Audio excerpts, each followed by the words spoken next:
want to talk to you guys about a vision and how a vision is the motor to your life.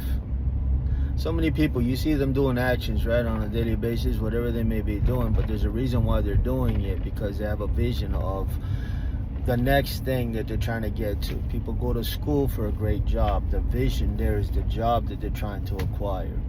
People do things as a stepping stone to getting to where they want to be. So now let's take this biblically, right? God had a vision, and he said, my people perish because they don't have a vision. God has a vision for your life. And a lot of our job is to remove the veil of God's vision for our life, which is our calling, which is our destiny, which was what we were created for. And we can only have that by inquiring, by pressing in, by knocking on his door, by having a relationship with God, by investigating. All of these words carry a lot of action to it, a lot of branches that will bear fruit. Investigation looks like something, right? It looks like it's dark. It doesn't look like anything. Like your life may not resemble God's calling right now, but when you investigate, when you inquire, when you press in, when you knock on his door, when you seek, when you ask, right, you get a piece of the puzzle. Just like an investigation, it's like, oh man, look, a bullet on the floor. Okay, look, this is where they had the shootout. Okay, you bring up the casing. Let's see if it has fingerprints on it, right? Likewise, God says in the Bible, study and show yourself approved. And as you study, you're going to get little casings, if I could put it that way. You're going to get little evidences that connect itself to your calling, to your destiny, to your identity, to where you're going in your vision. Because God will highlight it to you. It will stand out in the Bible as something that's for you personally. So what do you do with that? You write it down. You write it down first and foremost so that the enemy doesn't steal it from you, from your memory. So you write it down, and then you start praying about that. And you see what the next step is about that, so that it can become life to you. The information is not life until you implement it into your life, and then you put it in the proper place, because you can't just put it anywhere. But if you put it in the proper place at the proper time, it'll take life and root in your life, and then that will have an extension of something that it's connected to, that is the next piece of the puzzle. And when you're all finished and when you're all done, you have a life that is made up of God's vision for your life, all because you investigated, you inquired, you pressed in, you knocked, you sought, and then eventually all the puzzle pieces were given unto you when you cooperated with the vision. Meaning you followed the trail, you followed the vision, right? You go against what God says to do, you're going to get to where your destination. So no, the way this whole thing operates is that God speaks, we listen and obey. We yield and we submit. We become as a result of us believing God at his word. It's a faith walk. We don't get to see the big picture, but we follow by faith and we believe God. And so you have to now build a foundation and build upon that foundation to where you have enough experiences with God, you have enough Bible inside of you, you have enough prayers, you have enough words of knowledge, all of these things that edify you. You know, you speak in tongues and all of this. As you do this, as you worship, as you spend time with God in the secret place, more and more puzzle pieces are given to you. It's what you do with those puzzle pieces that allow you to get to the next place where God would take you. Sometimes God will give you a dream, but if you don't inquire what that dream meant or why he gave it to you, it might stay a dream. But it was not supposed to just stay a dream. It was meant to be implemented in some kind of way. That's why he gave it to you, right? For example, I had a dream not too long ago of one of my family members, and this dream was repeated to me like every other day.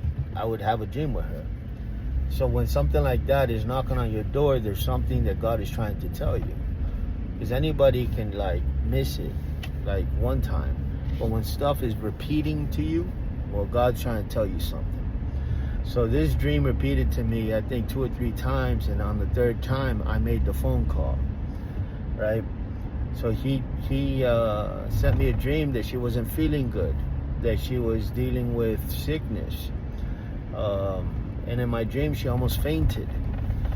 And so then I inquired about her phone number because I didn't have her phone number, and I asked my sister for her phone number. I said, hey, God's giving me dreams about this person, and for me to call them because in my dream they're not feeling good. And my sister says, well, that's kind of crazy because that person just left the hospital yesterday and they're not doing well. I'm like, well, okay.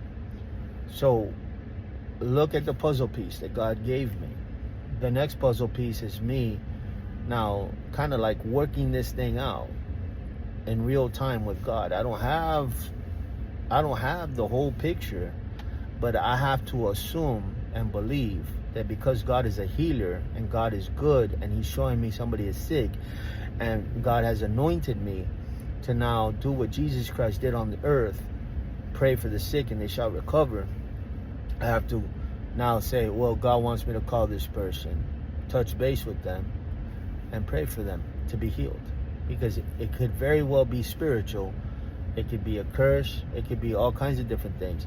That God may want to intervene in that, but he uses his people to do his will. And we have to be obedient. How many blessings have been withheld from somebody else because somebody was disobedient to God telling them to go and do this or that for that person? You know, the Bible says it's more blessed to give than it is to receive. So our calling, our destiny, it's all driven by a vision. And if you don't have a vision for where it is that you're going, how could you ever get there? There's a destination to be had here.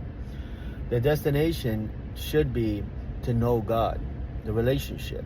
So how could you know God if you don't put it upon yourself as a burden to seek his face every single day, to disconnect, to turn off other things that are taking from God and to make God the prime reason why you're alive? That's how you get to the second base, so to speak, right? From first base to second base, right? You want to go all the way home to where when you get to heaven, he knows you. Well, you got to go by the basis and you got to listen to his voice, because the Spirit of God will talk to you, but you got to have an ear to hear. So this is not just a preaching. This is a lifestyle. This is not just a good word. This is a lifestyle. This is a following him. It's a pursuit of him. Everybody can do this. But, you know, the devil fights people through distractions, through lack of belief, lack of faith, laziness, procrastination, putting it off. These are the things that people get attacked with. Putting it on the back burner, leaving it for tomorrow, putting other things before God, that's idols, making their life more important than the God life, right? That's dangerous. And, God will redirect you. His rod and his staff, they comfort you. I was listening to a sermon yesterday that the staff is to hook you and bring you back to where you need to be. The rod is to fight off wolves and enemies. The rod, boom. Anything that's coming against you, God uses the rod to bash them away from you. But the staff,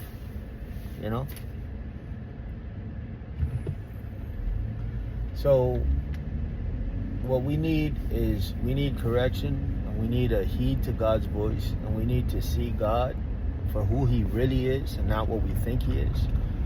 And the scriptures point to who he really is. And then we need to obey and follow him, not in a religious manner, but in a faith type manner. To believe him, that he is God.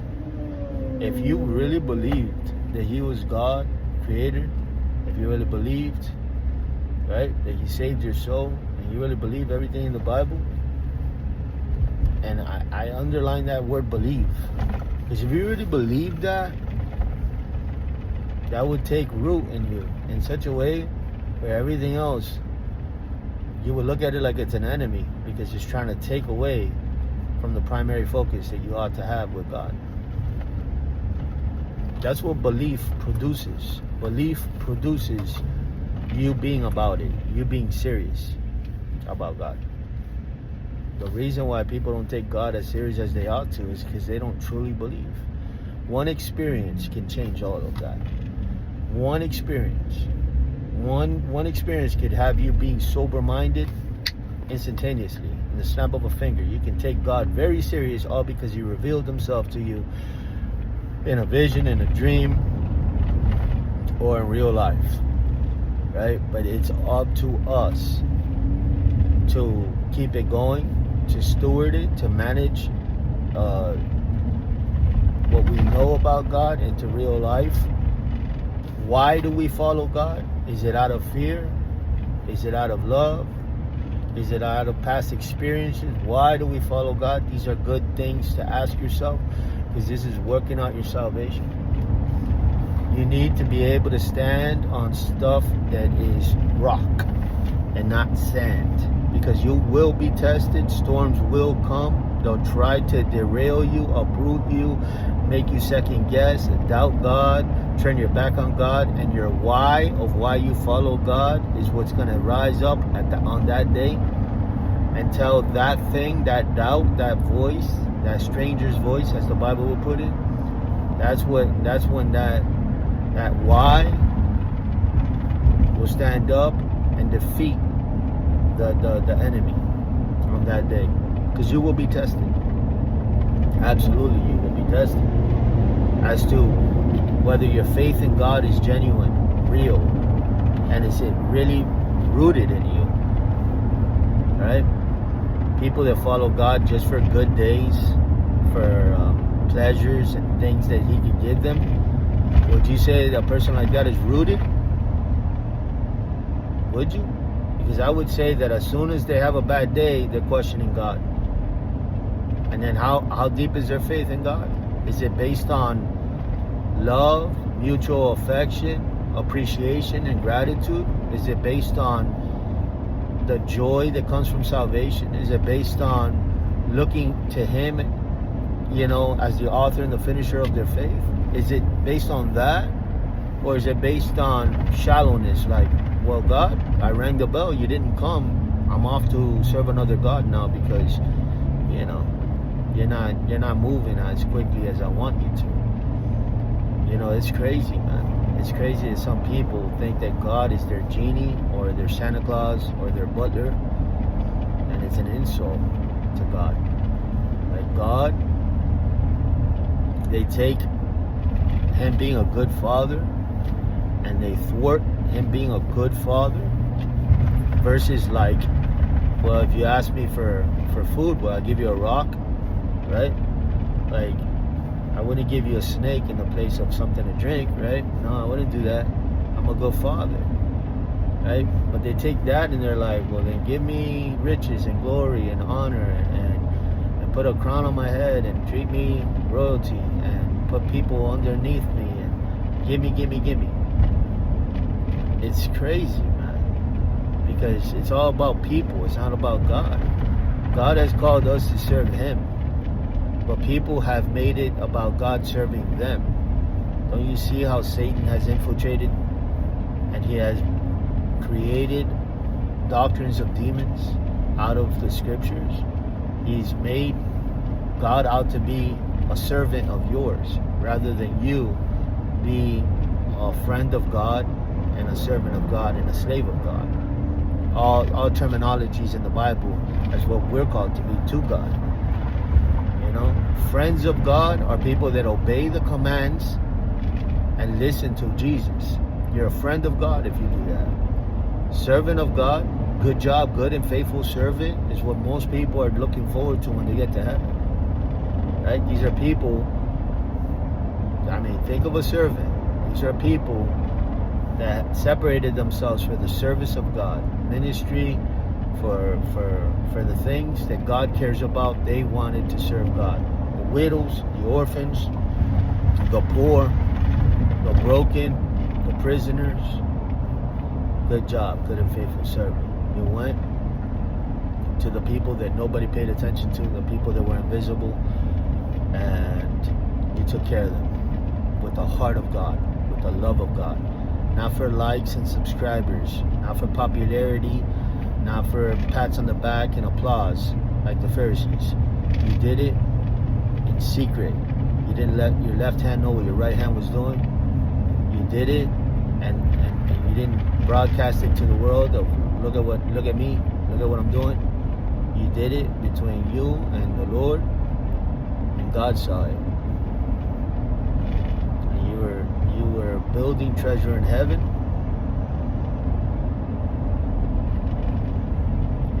and relationship with God, faithfulness, stewardness, management, all these things were excelling in your life, and God was looking at you and saying, you've been faithful with that, I'm going to give you more.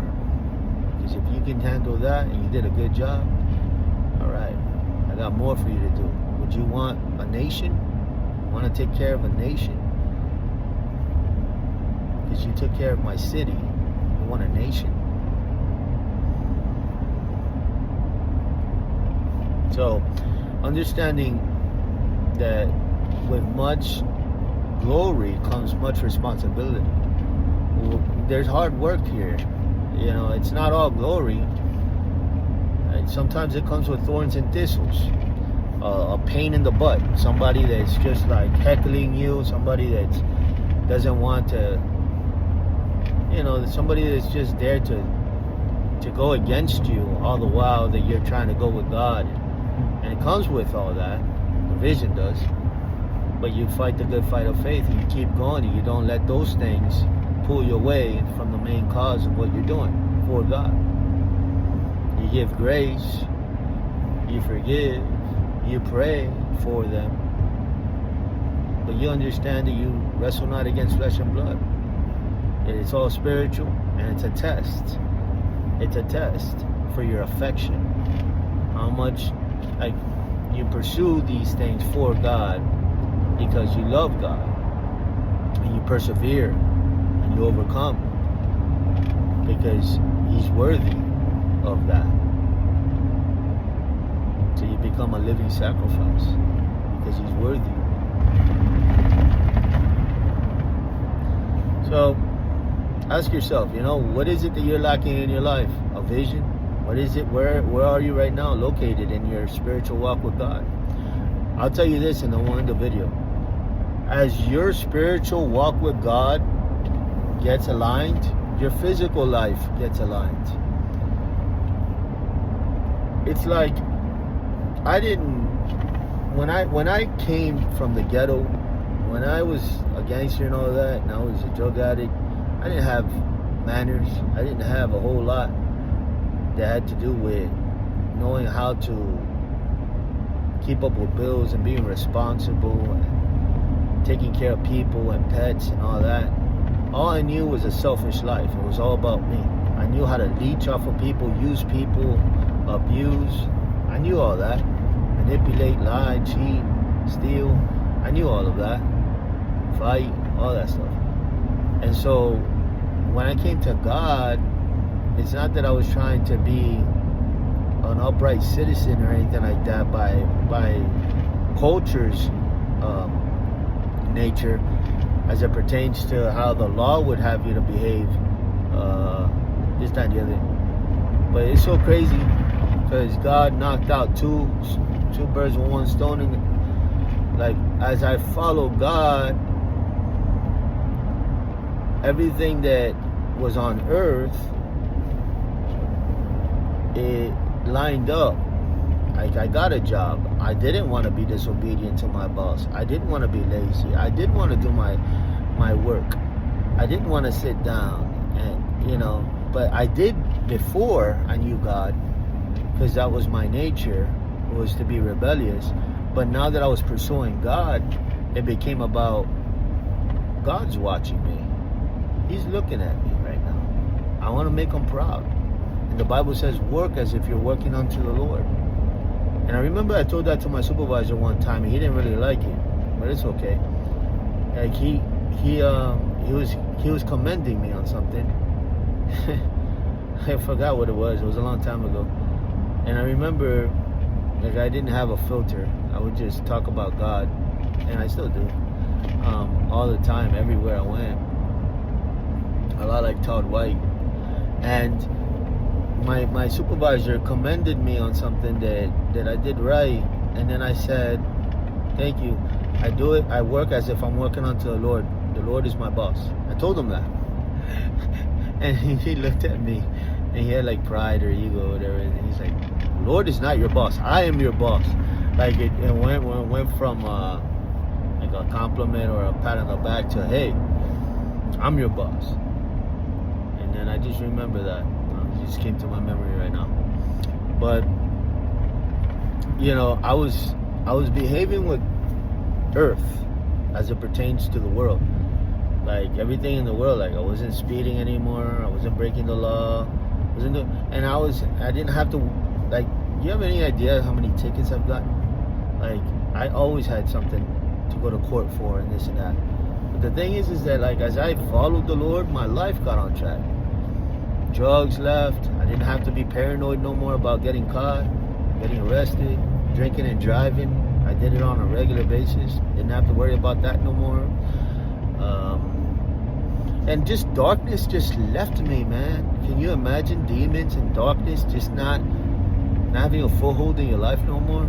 So then light and peace came into the place, and all because I was just following the Lord. And so everything on earth as it pertained to my earthly life, and just continuing with life, family and job and just different things that everybody does, I was just like, man, things are just getting better for me. But I'm not trying to make it better. I'm just following God. Right? I'm just following God. I'm just giving God time. I'm just giving him my life. I'm just giving him my mind. I'm not giving my mind to other things. Only him. I'm not giving my heart to other things. Only him. As a result, people are praising me, complimenting me, patting me on the back, telling me I'm a good person. I'm picking up litter. I'm helping out strangers. I'm doing this, I'm doing that, but I'm not even thinking that I'm doing it. Like, I'm not like, oh, this is so sacrificial. I'm not thinking like that. I'm just like living. But my mind is on him. And as I'm living, let me tell you a little testimony here. And I tell you this to help you out, and you'll see why I'm going to say it now. It's not to, I can care less about boasting. I'm not like that at all. I can care less about compliments. Because I live for God. I don't live for people's approval or nothing like that. But I'm going to say this story because I want people to listen, and then you'll find out why I'm telling you. There was a little old lady, and I was driving. I see there's a little old lady. She has a crooked back. She has scoliosis, like the worst I've ever seen. So her hips on this side, and her back is on this side. And she was walking in the sun, and she was just stopping every 30 seconds, and she would stop and catch her breath and then walk some more. She was very old, and I'm driving, and I look to my side and I see her. I said, what is this little old lady walking in the hot sun? Where is she going? So I passed her up, and I'm looking at the rearview mirror, and I start to think, man, what if she's going somewhere? Let me pick her up, let me take her, right? And then the enemy, or the flesh, one of them, they said, she's not going to go with you. Right? Like, you're gonna ask her, she's not gonna go with you because she's gonna think that you're trying to kidnap her or something like that. Like, and so I'm just like looking at her like with compassion and empathy. I'm just thinking to myself, what a poor old lady. Where is her family? She's all by herself. So then I hear God's voice tell me, just what do you have to lose? Just ask her. And I said, you know what, that makes a lot of sense. Like, instead of talking myself out of it, let me just try and see what happens. And the worst can happen is she says, no, thank you. I'm like, okay, well, no problem. So I did a U-turn. And that's why I told you the story. It's because don't talk yourself out of that. This is the whole reason why I told you the story. Don't talk yourself out of stuff. Because the enemy will always tell you, oh, they're busy right now. Don't bother them. They're eating, or they want to be left alone. Right? And maybe God's putting it on your heart to go and talk to them about Jesus. And maybe you feel an inclination to go and talk to them about Jesus. But at the same time, you hear a voice telling you they don't want to be bothered right now. They don't want to hear about that. Right? And that could be a deciding factor for that person not to go up to that person. But let me tell you, that was a lie, man. So I turned around, did a U-turn up. I asked the little old lady. She rejoiced so much. she said, oh my, thank you so much, in Spanish. Thank you, muchas gracias. Sí, por favor, tú me ayudas. And with a little like voice, like, oh, man. I said to myself, oh, with honor, I will help you out. Are you kidding me? Get in my car. And I put on the AC, full blast, so she could get air. I said, where are you going? And then she pointed at blocks and blocks down the road. And I said, no way, you're gonna walk all this? And she said, yeah, my nephew, he usually helps me, but he's on vacation, so I'm on by myself. So I said, what a joy it was that I was able to help you right now, because I was at the right place at the right time. And I'm glad that I turned around and I picked you up. It's just a testimony. So then I dropped her off. She thanked me some more. Yeah, it was just a testimony, right? I told her, hey, listen, I live right here. If you ever need anything, you know. So basically, something to take from that is that, you know, the enemy's a liar. Like, he was trying to tell me that she wasn't interested in going with me. She was thrilled. So basically, I've said a lot in this video about different things, but let's go back to the vision, and let's keep it the focus on why you're put on earth for, and figuring that out between you and the Lord, and unpacking that and staying consistent with that, and don't allow bitterness, offense, or anything else like circumstances to dictate God's goodness, because that's like the ultimate form of the weapons formed against us here on this earth. Is like when bad things happen, it's like, where was God on that? We got to work our salvation out. We got to work it out. We got to study and show ourselves approved. We got to get in the scriptures. We got to see what the end outcome is to all that. In other words, by getting upset with God, by getting bitter with God, by resisting him, by stiff-arming him, by blaming him for stuff, right? What is that doing by default? Is separating yourself from the grace of God, separating yourself from the goodness of God, right? Well, what happens next after that? Attacks.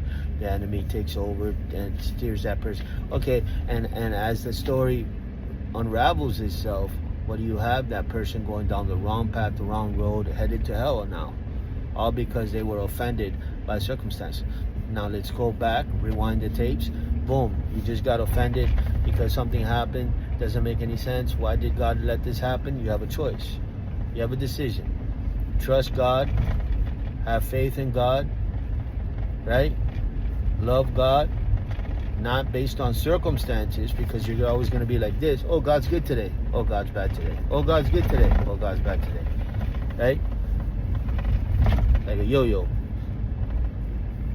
So God didn't call us to do that. God just called us to follow him. And he saved your soul. He gave you salvation. He is good. And if what you're going through right now is not good, wait a little while and watch how he makes it good. So basically, we're not here for our comfort. We're not here for everything to match up the way we wish it was. That's not the goal here. For people, it is the goal. That's what's crazy, and that's what's scary, is because when that's the goal, that person is going to backslide. Because, you know, in this life, you will suffer, but take heart, I have overcome the world. Right there is telling you, yo, you're going to suffer. So why are people offended when they go through hard times? When the Bible clearly tells you, you're going to go through hard times, but you're going to go through it with me, and there's going to be rewards on the other side and blessings on the other side.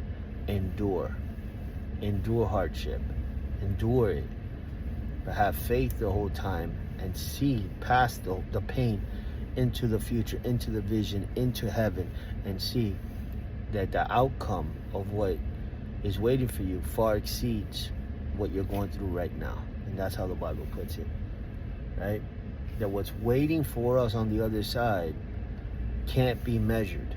It far exceeds our temporary battles and our warfare and our sufferings here on earth right now. So like there will come a day where you look around and you're like, wow, everything I went through, and this is what I get in return. It's like, that's not even fair. Like, this is what? Look at this. And so it's like, you have to have faith.